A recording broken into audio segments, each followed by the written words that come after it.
Happy Sunday, it's Skavader once again, and it's time for Midori Minitours 15.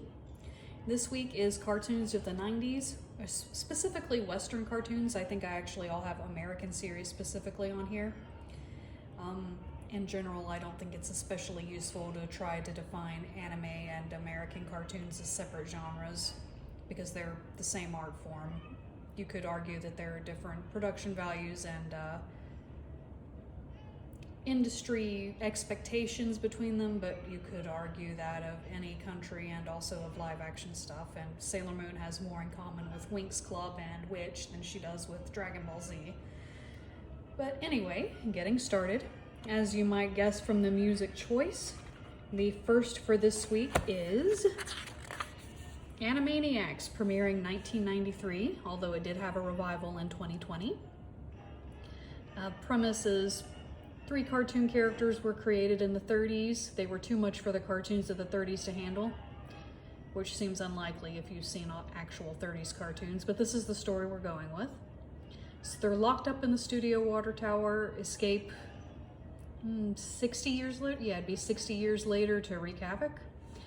It's a parody of a lot of children's shows tropes. There was specifically a Barney parody, among other things. And just a really fun sort of commentary variety show. And the revival actually did a really good job in preserving the tone and actually kept the same voice actors. Next up is premiering in 1992, Batman the Animated Series. Definitive Batman for a lot of people, including me. A lot of interesting dark storylines that you might not expect, although a lot of the darker tones were created by, they weren't allowed to kill anybody, so they were, well, okay, we didn't kill him, but now it's worse. Which is the infamous Joker gas. And a lot of this Batman's success can be contributed to the art style, the score, and also the voice performances, especially of Kevin Conroy as Batman and Mark Hamill as the Joker, who was initially cast with Tim Curry, but Curry came down with bronchitis during initial recording, was replaced with Mark Hamill, and now it's probably his second most iconic roles and one of the most iconic superhero performances ever. Well, supervillain, but superhero genre performances. And to parallel Batman, also in 1992, we had Darkwing Duck. Superhero takes in an orphan, ends up having her with him on his adventures. Although an interesting difference is that Darkwing absolutely did not want Gosalyn following in his footsteps, which is when it was an interesting wrinkle in the whole thing. Although she was genuinely good at it. This was a great balance of superhero parody and serious superhero stuff. It's really notable in the prologue pilot episode, which had Tim Curry, again, as a gangster Taurus Bulba who was targeting Gosalyn due to her connection to a scientist that he'd stolen from. That was how Drake and Gosalyn met, and it's a really nice adoptive family relationship as well. Darkwing Duck was touched on in the DuckTales reboot, and we occasionally hear noise about Darkwing getting his own reboot, but we'll see where that goes. Next up, speaking of superhero parodies, from 1995, Freakazoid. A teenage computer nerd absorbs the internet and then answers the question of what would happen if Billy Battinson changed into the Creeper instead of Captain Marvel, or I think they're officially calling him Shazam these days. It was largely parody, but it was really interesting because of the situation with Dexter and Freakazoid. They're not exactly the same person, but they're not exactly not the same person.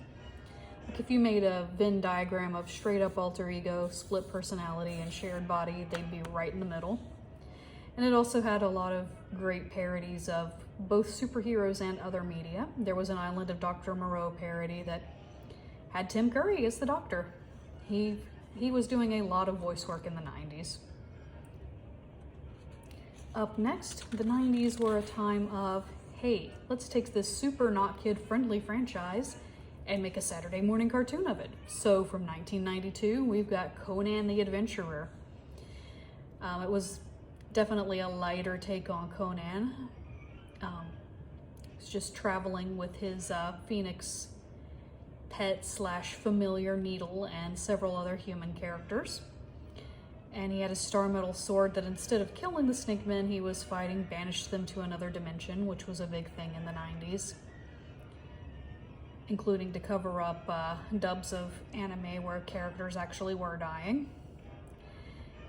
And an interesting thing about Conan is that his main opponent was not the big bad of the set. It was Rathamon, who was responsible for turning Conan's family to stone, which they eventually did have to confront Set in the finale, but Rathamon was the important one. And as far as these not-for-kids franchises being adapted into a kids franchise, it is weirder than Beetlejuice, but less weird than James Bond Jr., and very good in its own right. Up next, Peter Pan and the Pirates, probably the best Peter Pan adaptation.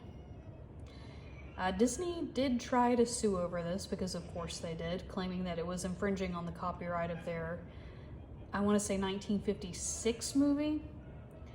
And the court decision was, what are you talking about? This is obviously a completely different thing. Hook was in this voiced by Tim Curry, and it was amazing. And it had a lot of nods to the actual novel, such as in the novel it's noted that Peter doesn't actually know what twins are, but thought the Lost Boys should have twins. So the twin Lost Boys in this are two different races, and actually the black twin is noticeably older than the white twin, which is a great nod. And so really a more expanded take, a lot of fun. It also had a side note that Peter was himself the spirit of Neverland, and so there was an episode where he decided to grow up and Neverland started to be destroyed by that, which was an interesting take.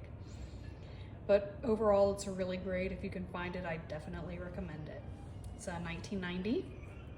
And also 1990, something that Disney themselves got sued over or in connection to, Tailspin, where we take characters from the Jungle Book and transplant them into a 30s adventure series. Could be compared to Golden Monkey. But Baloo is now an ace cargo pilot. The Mowgli role is filled by Kit Cloudkicker that he takes on in the first episode. And then the owner of the business Baloo flies for is Rebecca and her daughter Molly. Shere Khan is now a true neutral corporate executive type. Sometimes he's their ally, sometimes he's not. It really depends on what's best for him at the moment. And in the lawsuit point, Louis has become the owner of a bar that pilots can dock at to refuel and have a drink. Now, in the Jungle Book, the movie, 1969, I want to say, could be 67, I'm not sure, I'd have to check. King Louis was voiced by Louis Prima, a jazz musician of the time. Prima passed away in 1978, so the role was filled by Jim Cumming, who did such a good job imitating Louis Prima's voice that Prima's widow came forward with claims that they were using her husband's voice and image without authorization. And in the midst of this, it turned out that they had not paid royalties owed to the Prima family for his performance in the Jungle Book, so that was a whole thing. And Disney, being the class act that they usually are, instead of paying the Prima family the royalties owed, they decided that they're just not going to use Louis anymore, which is why he's not in Jungle Book 2. So yeah, that was a whole thing, but Tailspin is a genuinely great series, and I actually liked some of the portrayal of Kid and Molly in DuckTales 2017. Kid's complete personality change was a little strange, but I don't find it odd that he would grow up to Baloo's body type, because he is a bear. And I don't find it strange that Molly is by far the more competent pilot, because Kid's thing was never piloting, it was aerial stunts and navigation. But Tailspin itself is a classic, definitely worth checking out. The theme for next week is going to be Super Mario Brothers, because I did finally see the movie today and enjoyed it. But the week after next, as a reminder, I'm doing platonic OC and Canon relationships. So if you have siblings, childhood friends, cousins, parents that you've created, go ahead and send them my way, and if I will choose some of those to draw, and I will see you next week with the results of the Mario week. Have a good week and see you soon.